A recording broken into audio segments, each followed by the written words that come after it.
We're back, pitches.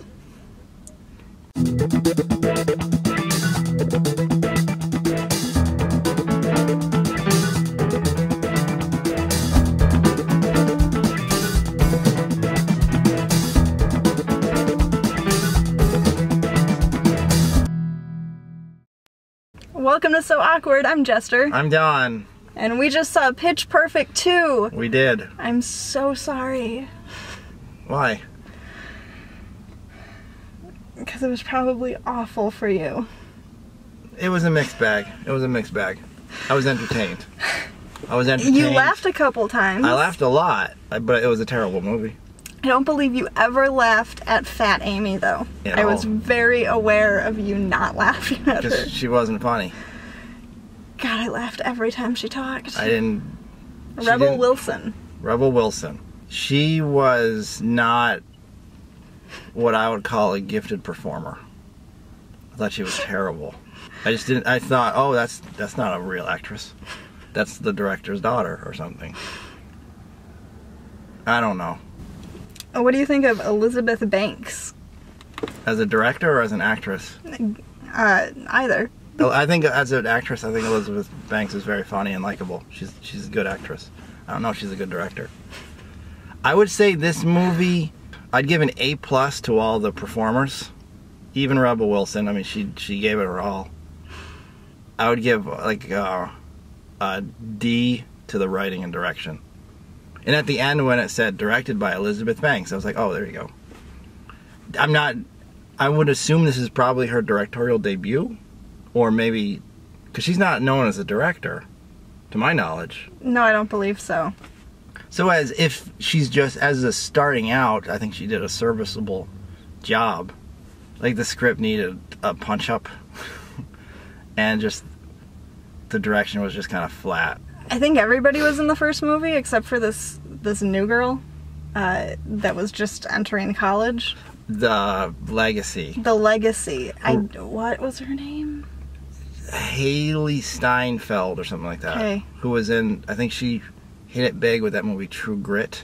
The Coen Brothers remake, True Grit. Oh, okay. Where she was very good in that film. So when they said her name in the credits too, because I didn't recognize her, I was shocked. Like, oh, I thought she was a good actress in that other movie, because she was terrible in this movie. Is it fair to say that? Okay. If what they're doing, if they're gonna do a third movie with this girl, I am not seeing that one. No.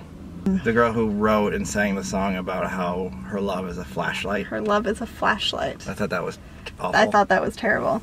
I didn't think it was a very well-made movie, but I thought it was entertaining. Like, I laughed a lot. I laughed a lot, especially at the scenes with the Key and Peele guy. Yeah. I don't know if he's Key or if he's Peele. I don't either. He was the record producer. He was funny. He knocked it out of the park. Yeah. The scene with him in the recording studio with Snoop Dogg, I think I started crying because that was so funny. That was so funny. I wanted the whole movie to be about that subplot. Because even Anna Kendrick, who we haven't mentioned yet, who I believe is the star of the film, she's good. I've never seen her in anything either, but she has star quality. She's a good actress. She was very funny. And I wanted to see more of that, because I did too. I didn't care about the pitches. I actually care about Anna Kendrick's character. And because I saw the first movie, I didn't. I do care about the other pitches, except for this new girl. I would have liked to see more Anna Kendrick in it. But that's also possibly just because I think I'm in love with her. Who wouldn't be? She's a charmer. Basically, the first 15 minutes of the movie was all exposition setting up the plot of the movie. Mm-hmm. So it went fast, fast, fast, fast, fast. Yeah. Awful characters. The scene in the dean's office where he was like reprimanding them. This is what the plot of the movie is going to be. Yeah. Conflict. Here's how it's going to be resolved. Blah, blah, blah. And I was just like, this is the worst thing ever. And Anna Kendrick had some lines and she was terrible. I'm like, wow, this movie's bad. All the acting's bad. But then once they got past that, it got pretty good. Like, all of the musical set pieces were great. They're at the very end at the world competition. I don't know if any of the other groups were real groups, but the Canadians are a real a cappella group. Then I would presume all the other ones are too. Yeah. All the music I was wish great. I could think of their name. They won some singing show. I want to say Panasonic, but that is Pentatonics. Someone will correct me. Yeah, right down below with the answer. I don't even know what she's talking about. It's fine. Musically wise, the best part was like that underground a cappella competition. Yeah. Where Dave Cross was the host. He was very funny too. I thought that was great. The whole movie just could have been that, and I would have enjoyed it. I would have been okay with that. I really loved the first movie. I could not stop laughing during that movie. This made me laugh too. This movie was funny, and it seemed like the kind of movie where you can tell the first movie was probably a lot better, and maybe they ran out of ideas with this one. It's possible. Because it felt like a by the numbers sequel. But I laughed a lot. It was fun. It was a fun movie. If you liked the first movie, you should go see this. Sure. We saw it 10 o'clock in the morning, so it was not a full house. But the audience reaction was really good. Yeah. Like everybody was into it. I imagine that if we had gone to see it tonight, because we're in Minnesota, the scene where the Green Bay Packers came out, I bet that's going to get a huge reaction. That will. It's going to get cheers and boos. Yeah. But they were funny. I enjoyed that. The Green Bay Packers are in there and they're singing. It was really good. That was really good. Here's my complaint about the movie. Other than the fact that it's not very good. Like when it first started, and there were all the characters just talking badly about the Bellas. Mm-hmm. Especially the Dean and the John Michael Higgins character. I thought, oh, this is going to be another one of those reverse sexism movies where all the men are just women-hating bastards. Ugh. But then it turned out not to be that way. It turned out to be kind of an equal opportunity offensive movie. Yeah. Because there were the stars like Anna Kendrick who had things to do and were given actual characters, like an arc.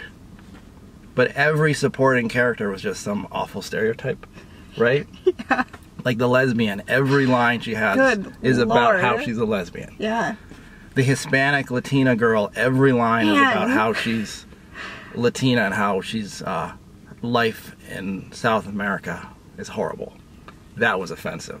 Every joke she had was about how, oh, in my country, women get sold into slavery and kidnapped, and I will die soon. That was a Russian. I don't know what accent that was, but that's what it was. That reminded me of Eric Cartman doing his Jennifer Lopez. Rebel Wilson's character, Fat Amy.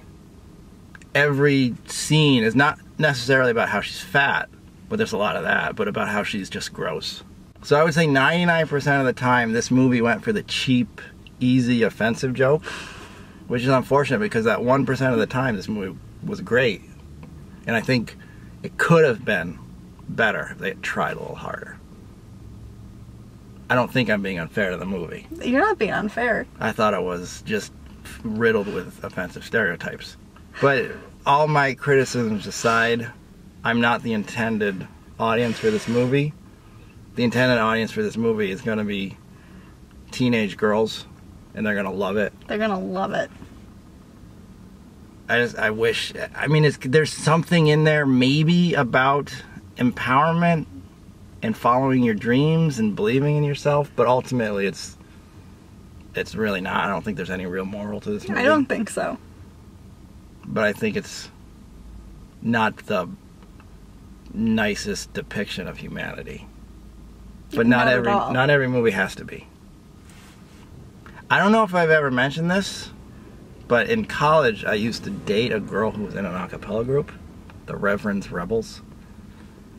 And, oh my god. Yeah, so I used to have to go to all of her shows and other shows, like, because she was a part of the a cappella community. I dated her for a couple of years.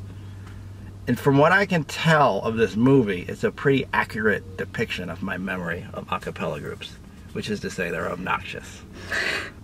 I wish I were in an a cappella group. Absolutely.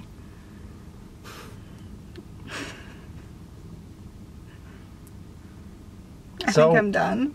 Yeah, we're done. Go see it. Go see it. Bye, pitches.